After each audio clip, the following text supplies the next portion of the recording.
Secundaria primer grado. Matemáticas. Construcción de triángulos y cuadriláteros.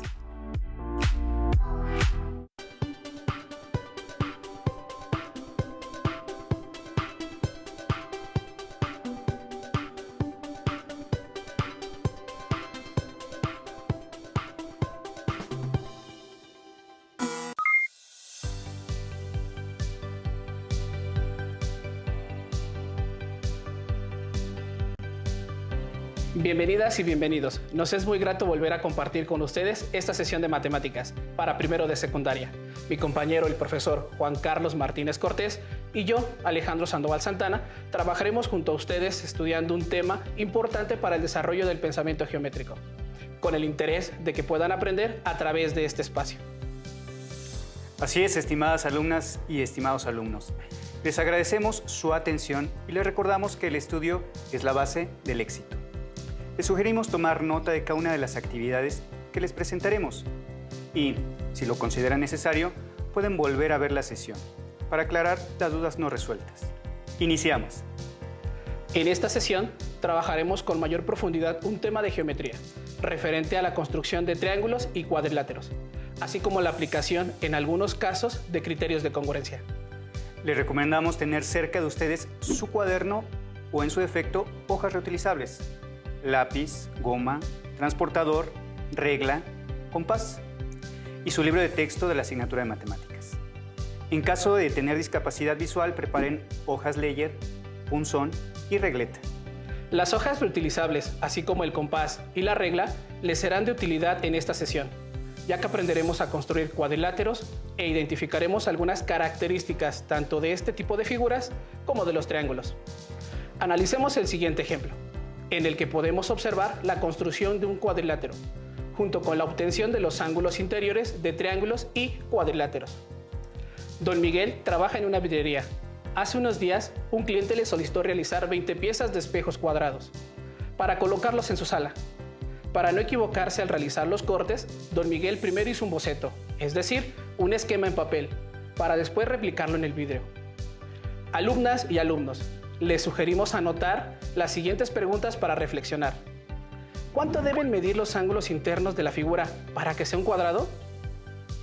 ¿Qué figura deberá tomar como base para construir el cuadrado? Primero contestemos la segunda pregunta.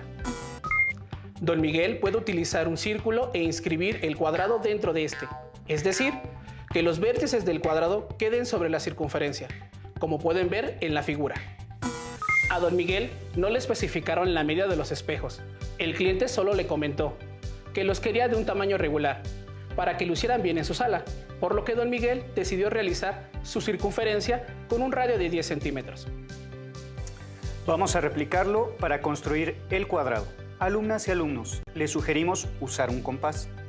En este caso trazaremos una circunferencia con un radio de 10 centímetros.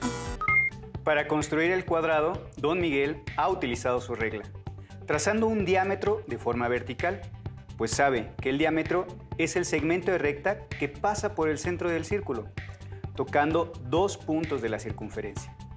Al primer punto lo nombraremos A y al segundo punto lo representaremos con la letra C. Después trazó otro diámetro perpendicular al primero, lo que formó 4 ángulos de 90 grados en el centro del círculo. A los ángulos que se formaron entre las rectas perpendiculares se le conoce como ángulos centrales. Al punto que se encuentra en la parte izquierda lo llamaremos B y al de la derecha D. Ya casi está terminado el cuadrado. Ahora solo uniremos los puntos A con B, B con C, C con D y por último D con A. Ya que tenemos el cuadrado y para dar respuesta a la primera pregunta, ¿cuánto deben medir los ángulos internos de una figura para que sea un cuadrado? Debemos analizar las siguientes características del cuadrado. Esta figura tiene lados paralelos 2 a 2. El cuadrado es un caso especial del rectángulo, ya que es un rectángulo equilátero. De acuerdo a estas características, podemos decir que el cuadrado es un paralelogramo y forma parte de la familia de los cuadriláteros. Para dar respuesta, mencionamos que sus 4 ángulos internos son rectos. Es decir, los ángulos interiores del cuadrado miden 90 grados. Igual que los ángulos centrales que se forman al trazar sus diagonales. Muy bien. Ahora, don Miguel ya podrá realizar los espejos con forma de cuadrado para entregárselos a su cliente. ¿Cuál es la suma de los ángulos interiores de esta figura? Sabemos que los ángulos internos de un polígono son aquellos que se forman por dos lados que tienen un vértice en común. Analicemos algunas propiedades de los cuadrados. Como podemos observar en la figura, el cuadrado tiene 4 ángulos interiores que miden 90 grados. Así que para contestar a la pregunta, ¿cuál es la suma de los ángulos interiores del cuadrado? Únicamente multiplicaremos 90 grados por 4, lo que nos da como resultado 360 grados. Alumnas y alumnos, ¿cómo podríamos encontrar esta suma si no conociéramos la medida de los ángulos interiores? Podemos dividir el cuadrado en triángulos. Si trazamos una diagonal dentro del cuadrado, ¿en cuántos triángulos quedará dividido? Muy bien, en 2 triángulos, y como hemos estudiado, la suma de los ángulos interiores de cualquier triángulo es 180 grados. Por lo que, para encontrar la suma de los ángulos interiores del cuadrado, solo multiplicaremos 180 grados por 2, que es igual a 360 grados. Con el ejemplo anterior, pudimos analizar la construcción de un cuadrilátero. Ahora analicemos el siguiente caso. A Sofía le pidieron que construyera un papalote en forma de rombo y que utilizara las siguientes medidas. Su diagonal mayor debe medir 50 centímetros y su diagonal menor será de 30 centímetros. La pregunta es, ¿cuál será la suma de los ángulos interiores del papalote? Les sugerimos, alumnas y alumnos, que anoten las principales características del rombo para que las tengan presentes. Atención en la siguiente imagen. El rombo, al igual que el cuadrado, tiene 4 lados con la misma longitud. Los lados opuestos son iguales y paralelos. Por ello, también es un paralelogramo. Sus diagonales se intersecan formando 4 ángulos de 90 grados. Aunque a diferencia del cuadrado, sus ángulos internos son iguales 2 a 2. Ahora encontremos la suma de los ángulos interiores del papalote. ¿Cuántos triángulos se pueden formar dentro del rombo al trazar una de sus diagonales? Muy bien, 2 triángulos, por lo que para encontrar la suma de los ángulos interiores del papalote, multiplicaremos 180 grados por 2, lo que es igual a 360 grados. Analizando esta situación podemos determinar que la suma de los ángulos interiores de cualquier cuadrilátero siempre será 360 grados. Ya que conocemos algunas características del rombo, veamos lo que tiene que hacer Sofía para trazar su papalote. Para trazar un rombo, cuando se conocen las medidas de sus diagonales, se realiza lo siguiente. Se traza un segmento de B, la medida de la diagonal mayor. En este caso será de 50 centímetros. Después se traza la mediatriz del segmento AC. Y con centro en el punto medio de AC se trazan 2 arcos de circunferencia que intersequen a la mediatriz en 2 puntos, cuyo radio mida la mitad de la diagonal menor. En este caso, el radio es de 15 centímetros.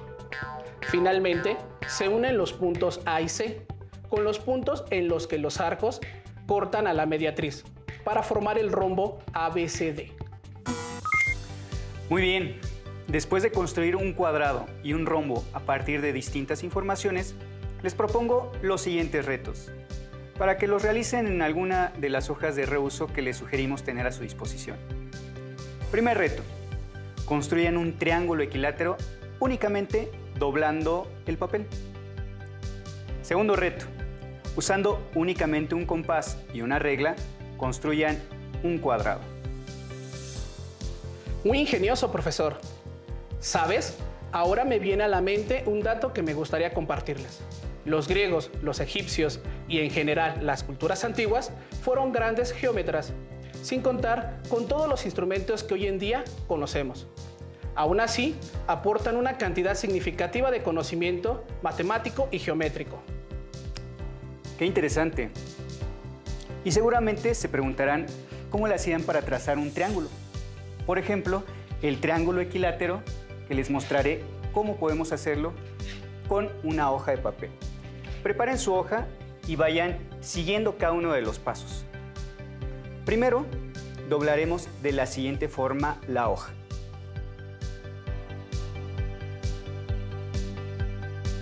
Y cortaremos para tener dos rectángulos.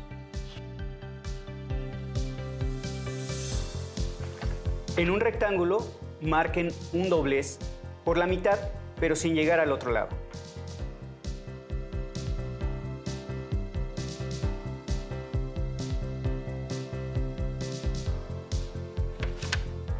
Tomamos la esquina del rectángulo y la doblamos hasta el lugar donde se encuentra el doblez, cuidando que llegue hasta la esquina opuesta a la que tomamos.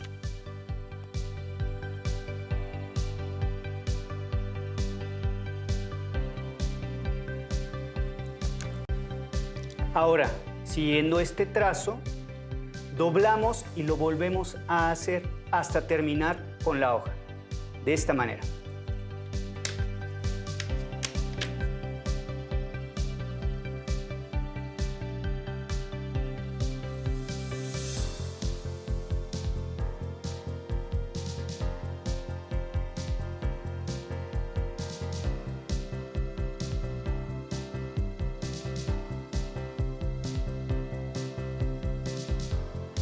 Y observen que tenemos un triángulo equilátero. Bien, profesor, y seguramente se estarán haciendo dos preguntas respecto a esta construcción. ¿Por qué al hacer estos dobleces obtenemos un triángulo equilátero? Y también, ¿siempre se obtiene un triángulo equilátero sin importar el tamaño de la hoja? Para responder a estas preguntas, observemos detenidamente los pasos que realizaremos y describiremos las medidas y figuras que obtenemos.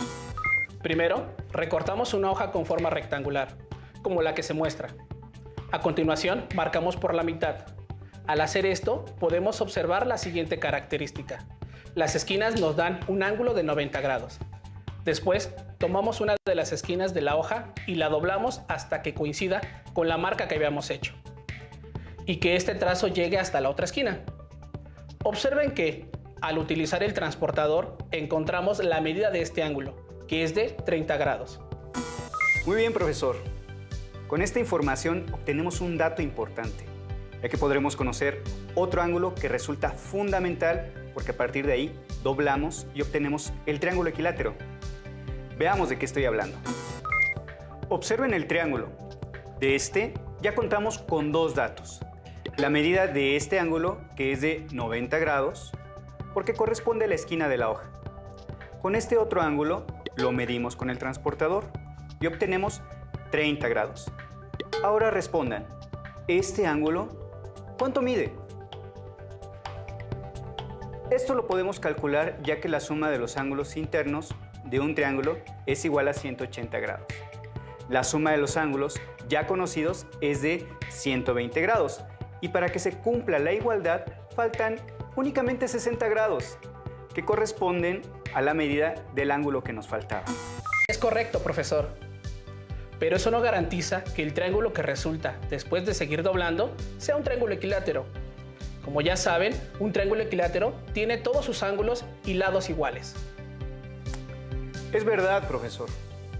Continuemos observando en la diapositiva para poder comprobar que obtenemos un triángulo equilátero. El paso que sigue consiste en doblar la hoja siguiendo este doblez, hasta hacer coincidir la esquina con el borde de la hoja, así como se ve en la diapositiva. Como observan, ya tenemos un triángulo y el único dato que tenemos es que este ángulo mide 60 grados, ya que hicimos el doblez considerando este ángulo. Y necesitamos saber que los dos ángulos restantes miden también 60 grados, porque así aseguramos que es un triángulo equilátero. Utilizaremos el transportador para medir la amplitud del ángulo. Veamos. Y comprobamos que tenemos otro ángulo de 60 grados. Magnífico, profesor. Y no necesitamos medir el otro ángulo, ya que debe medir 60 grados, para que la suma de sus ángulos internos, como la de cualquier triángulo, sea de 180 grados. Con esto, respondimos a las dos preguntas. porque estos dobleces están pensados para que, sin importar el tamaño de la hoja, siempre crucen de esa forma teniendo un ángulo de 60 grados. Así que siempre tendremos un triángulo equilátero. Ya dimos respuesta al primer reto. Ahora vayamos con el segundo. ¿Cómo podemos trazar un cuadrado con únicamente una regla y un compás? Para poder efectuar esta construcción debemos recurrir a las características del cuadrado. ¿Pueden enumerarlas conmigo? 1. Todos sus lados miden lo mismo. 2. Sus lados son paralelos 2 a 2. 3. Todos sus ángulos internos miden 90 grados. Con esto podemos comenzar a trazarlo. Primero, y lo más complicado, es resolver qué tenemos que hacer para formar un ángulo de 90 grados, sin utilizar el transportador de las escuadras. Hay muchas formas, doblando una hoja de papel, con una cuerda y un peso al final de ella, o con un nivel de burbujas, como lo hacen en las construcciones. Pero en este caso, como solo disponemos de un compás y una regla, utilizaremos el siguiente procedimiento. Seguramente hay entre ustedes, alumnas o alumnos, alguno que conoce esta técnica. Desde casa, sigan los pasos y tracen su propio cuadrado. Primero, trazamos un segmento de recta. A continuación, colocamos el compás en uno de los extremos y trazamos una circunferencia, cuyo radio sea mayor a la mitad del segmento de recta. Con la misma medida que tenemos en el compás, trazamos otra circunferencia, apoyándonos en el otro extremo del segmento de recta.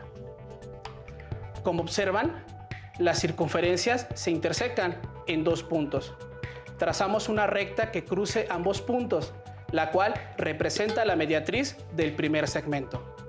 Por lo tanto, se forman ángulos de 90 grados. Muy bien, profesor. Así podremos trazar un ángulo de 90 grados, que es indispensable para poder hacer un cuadrado. Observen, ya tenemos construido el ángulo de 90 grados que hicimos, como se mencionó anteriormente.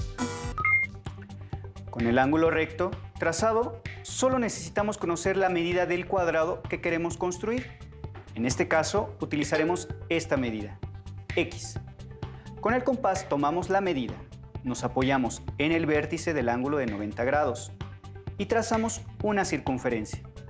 Marcamos dos puntos en las intersecciones de la circunferencia, con los lados del ángulo de 90 grados. Con esto ya tenemos dos lados del cuadrado. Ahora, con la misma abertura del compás, trazamos otras dos circunferencias, cuyos centros sean los dos puntos que señalamos antes. Observen que el punto donde se intersecan, la circunferencia será el cuarto vértice del cuadrado. Ahora, ya tenemos 4 vértices, todos a la misma distancia. Los unimos para delimitar el cuadrado. Vaya, comúnmente lo construimos con una escuadra o con un transportador. Pero resulta muy interesante ver cómo el compás es un instrumento que nos permite construir figuras con lados rectos, ya que en una circunferencia cualquier punto tiene la misma distancia al centro. Con ello, nos aseguramos de tener segmentos de la misma medida siempre. Aunque, profesor Carlos, me surge una duda.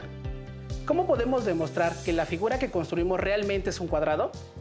Tienes razón, porque hay figuras que a simple vista aparentan tener una forma, pero al momento de tomar medida resulta no ser lo que aparentan. Profesor, creo que tengo en mente la forma en que podemos demostrar que esta figura es un cuadrado. Veamos la construcción y anotemos sus características. Primero, de esta figura sabemos los siguientes datos. Por la construcción que hicimos, sabemos que el primer ángulo que trazamos mide 90 grados. También los lados miden lo mismo, porque están construidos utilizando el compás y todas representan radios de la misma medida, lo que garantiza que mide lo mismo. Aparentemente ya podemos afirmar que es un cuadrado, por tener todos sus lados iguales, pero sabemos que un rombo también tiene sus lados iguales, por lo que tenemos que demostrar que estos ángulos miden 90 grados. Me parece útil trazar un segmento de recta auxiliar, para observar un detalle que me llama la atención. Así podemos ver dos triángulos que son congruentes. Vean que dos de sus lados son de la misma medida y al lado que representa la diagonal del cuadrado lo nombramos Y, que es el mismo para ambos triángulos.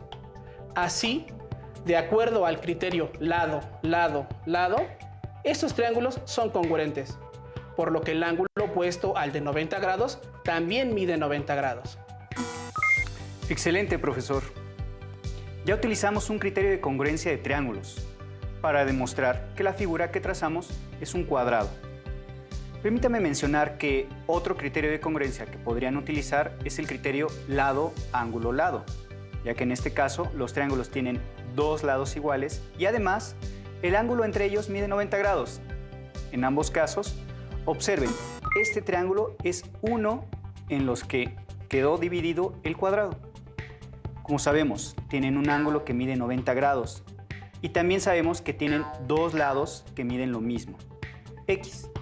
Con esto, sabemos que se trata de un triángulo isósceles. Por lo tanto, los otros dos ángulos deben medir lo mismo y los nombraremos ángulos W. Ya sabemos que la suma de los ángulos del triángulo debe ser 90 grados más W igual a 180 grados. Sumamos los términos semejantes y obtenemos 90 grados más 2W igual a 180 grados. Aplicamos la propiedad de igualdad, restamos 90 grados en ambos lados, obtenemos 2W igual a 90 grados. Procedemos a dividir entre 2 ambos miembros y obtenemos que W es igual a 45 grados. Es magnífico encontrar estas respuestas, profesor, porque con este dato podemos confirmar que al tener dos triángulos como estos, tenemos la comprobación de que la figura es un cuadrado, ya que la suma de los ángulos de los triángulos 45 más 45 grados es de 90. Aprovecharé para precisar que la suma de los ángulos internos de los cuadriláteros es de 360 grados. O también lo podemos demostrar sabiendo que, por tener cuatro ángulos de 90 grados, al multiplicar obtenemos 360 grados. Profesor, en esta sesión revisamos que en los cuadriláteros sus ángulos internos suman 360 grados.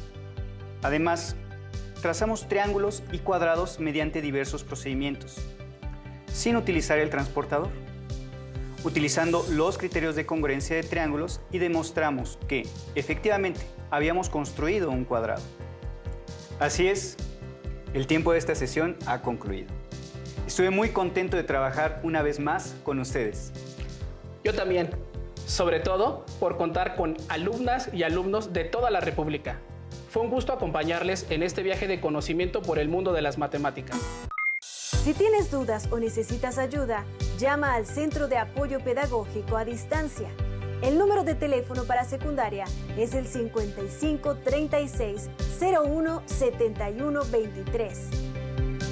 Si requieres consultar los libros de texto en versión digital, recuerda que los puedes encontrar en la página conalitec.cep.gov.mx. Y recuerda que también cuentas con el sitio aprendeencasa.cep.gov.mx, en donde podrás ver nuevamente los videos de los programas y además encontrarás actividades para fortalecer tus aprendizajes. También te invitamos a que consultes la plataforma nuevaescuelamexicana.cep.gov.mx.